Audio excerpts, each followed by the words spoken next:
In 2021, the Sacconi asked me to be artist in residence with them, which was a huge privilege. And how I chose to use that opportunity was to place the Sacconi on the beach, on sunny sands in Folkestone, their town of residence, because I wanted to bring classical music out of the concert halls into nature, into the elements.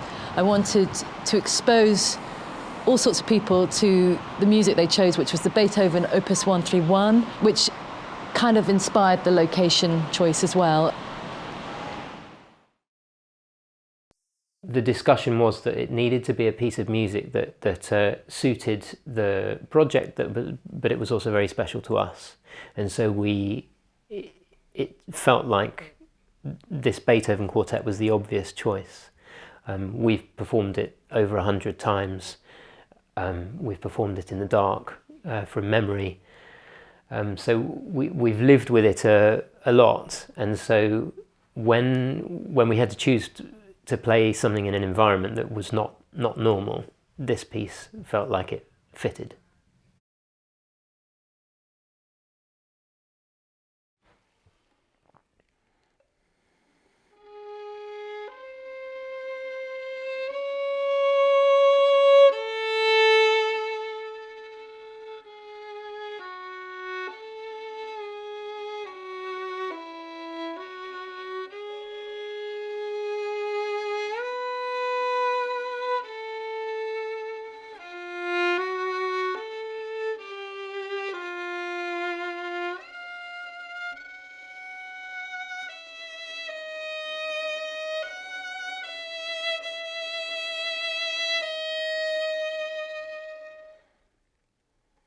So Beethoven's Quartet Opus 131 it's one of his late quartets.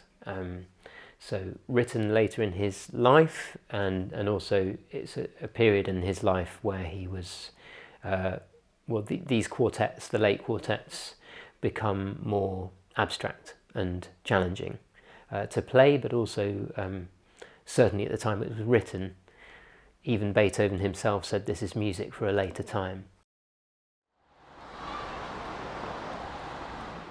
We were so lucky with the weather. Of course, that was a huge risk, and the Sacconi instruments are so valuable. It was it was very nerve-wracking, but actually it was absolutely fine. We had complete faith it'd be fine, and it was.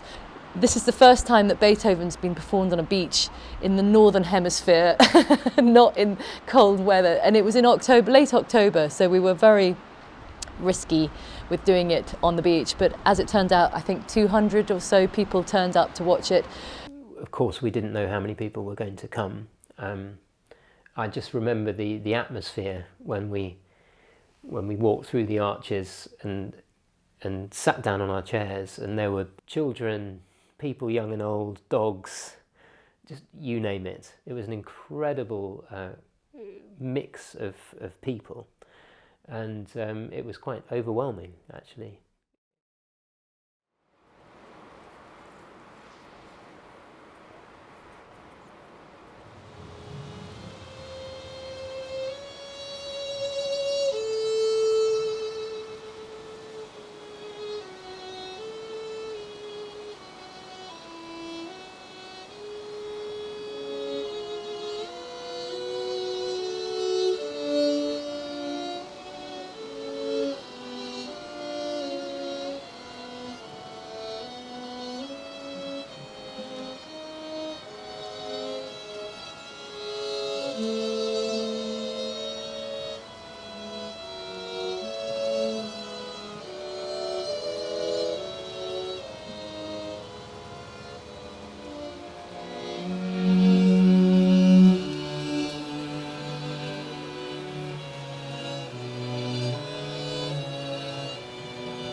So the project that we have, Beethoven on the Beach Revisited at the Grand, is really a way of re-engaging our reaction to that event on the beach, and using the music, using the visuals, using the light.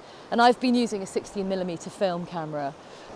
Quite frankly, 16mm is a beautiful medium. It's so organic, it's so non-digital, it's very mechanical, and there's no electricity, it's you wind it up. So it fitted for me sort of psychologically with just using acoustic instruments on the beach, using, if you like, acoustic cameras. And we also had Mick Williamson taking 35mm camera photographs, but they were half frame, I think they're called. And then there's Matt Rowe was taking medium format.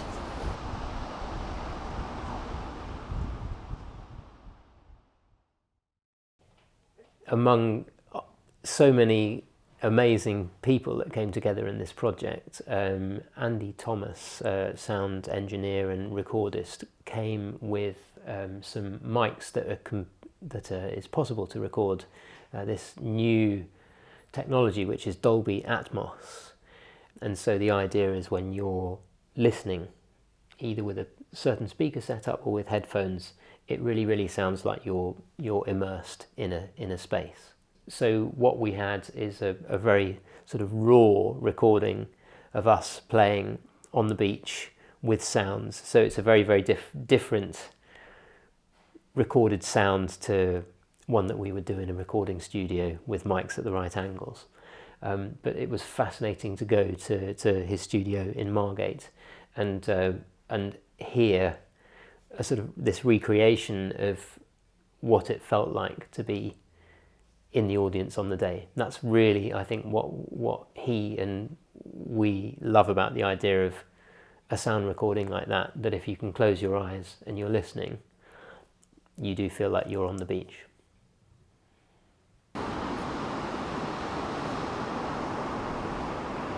And actually I realised by listening to the music and working with musicians, there's a lot of emphasis on time.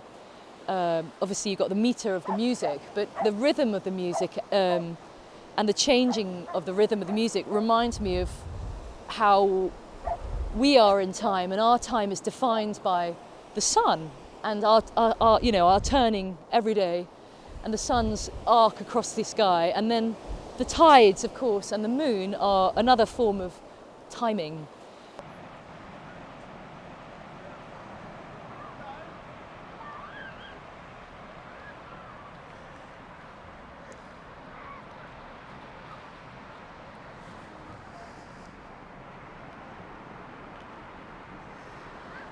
Oh, just wait for the sun to come back again. Here we go. It's quite hard because your hand's shadow gets in the way. Here we go. So this is recording the sun's shadow, and what happens by doing this, the sun will slowly, well, we're moving, the earth is slowly turning, and this is showing the speed of the earth turning. So while I'm talking, this little line, the shadow line, is going to move away from the white chalk line, and you will actually see the speed of the earth turning.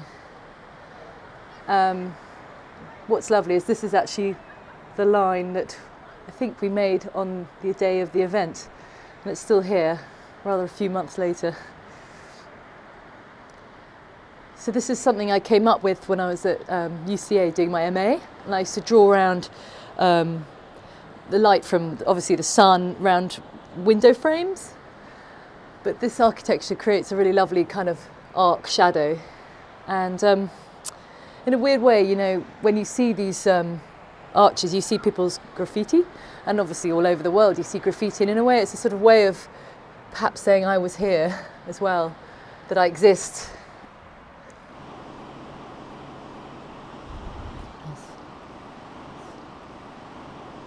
You know, I've fallen in love with classical music. It's so it's so complicated and intense, and I think people are missing out so much. So I wanted to make classical music more accessible by bringing it out onto the beach.